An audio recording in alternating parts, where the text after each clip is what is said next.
It is the old world.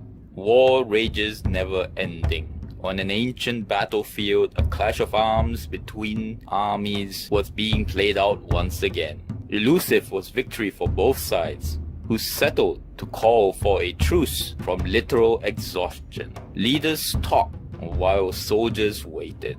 As the leaders argued over details, Monk, the leader of a small orc warband, was sitting with his first sergeant, indulging in the sport of bogey flicking. Having won the contest, Monk waved his scrawny opponent away and wondered when the talking would be over, so he could get back to slaughter. He gazed at the battlefield and the pile of dwarf bodies with relish. These dwarves had made their last stand in a bowl-shaped depression. This depression also had a silver dome at its southern end, probably another ancient work in a more peaceful time. This dome was what Monk now rested his head on.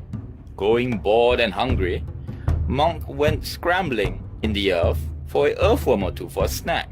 It was then that his battle-blunted nails hit something, smooth and hard. He pulled at it, to no avail. Then he pushed, and in it went. There was a click, and soon followed by a loud hiss. Then, at the side of the building, was an entrance that smelt of dry, stale air.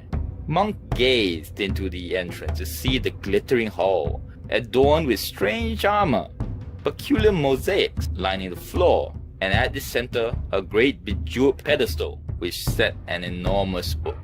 The two leaders were then informed of Monk's discovery and adjourned their fruitless meeting to attend to this new find, since the discussions were going nowhere anyway.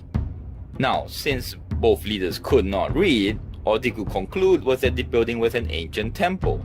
Messengers were then sent to find someone that could read and uncover the temple's secrets. Eventually, a half-blind dwarf who was an expert in all languages, both current and arcane, was found and brought forth. Having the book shoved in his face, the dwarf began to read. 3 days later, he was ready to make his report.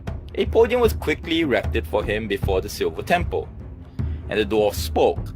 He wheezed and said how this book was a religious text of a group of warriors from a land called Amorica, and they worshipped a god called Nuffle. Their head priests were called poachers and commanded different sects. These priests would then lead their warriors into great arenas to battle another sect, preferably to extermination. The goal, though, was not just violence for violence sake. It was a ritual of great significance. This concept brought forth murmurs from the crowd, but the dwarf continued. He told her how a pig's bladder would be inflated and thrown or carried from one end to another. In order to do something called scoring, this was achieved by carrying the pig's bladder over the opponent's end line, which then gave that sect a thing called points. To do the thing called scoring, the battle was also timed, and at the end of the set time, the team with the most points won the battle. This was shocking to the crowd, for they couldn't understand. You mean that they did not even need to kill their opponents? Although the text did encourage it. Continuing on, it was also revealed that Nuffle's sacred number is 11, and only 11 warriors from each side could enter the battlefield at one time. This caused many a goblin to take off their footwear and count to 11. But this then turned into a brawl when a goblin discovered it was more fun to keep his boots on and step on all his mates' feet with his hobnails. Despite the noise, the dwarf continued. These sects, mind you, were things called teams, and warriors would go on and off at will as long as the sacred number of 11 was not exceeded. And one could hit an opponent, but only if it was not with a weapon, for Nuffle said that one's body was a weapon. Body armor, though, was allowed, but never weapon, forbidden from the arena. The sacred battlefield for this conflict was a rectangular field set within a bowl. All eyes turned to the shape of the battlefield they stood in. Thus the dwarf announced that Nuffle had seen the dilemma and was giving them a solution. Thus he suggested that both sides set teams to resolve the battle. This brought raucous cheer for all except the goblins who were still enthralled with the foot stomping.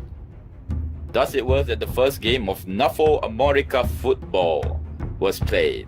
Armor was taken from the temple for the teams, and a pig's bladder, taken against the pig's will, was used. The teams lined up, and a shaman umpire, as they were called, came to officiate the game. He was dressed in a fresh zebra skin, dressed purely for the occasion. He blew a whistle, and it was underway.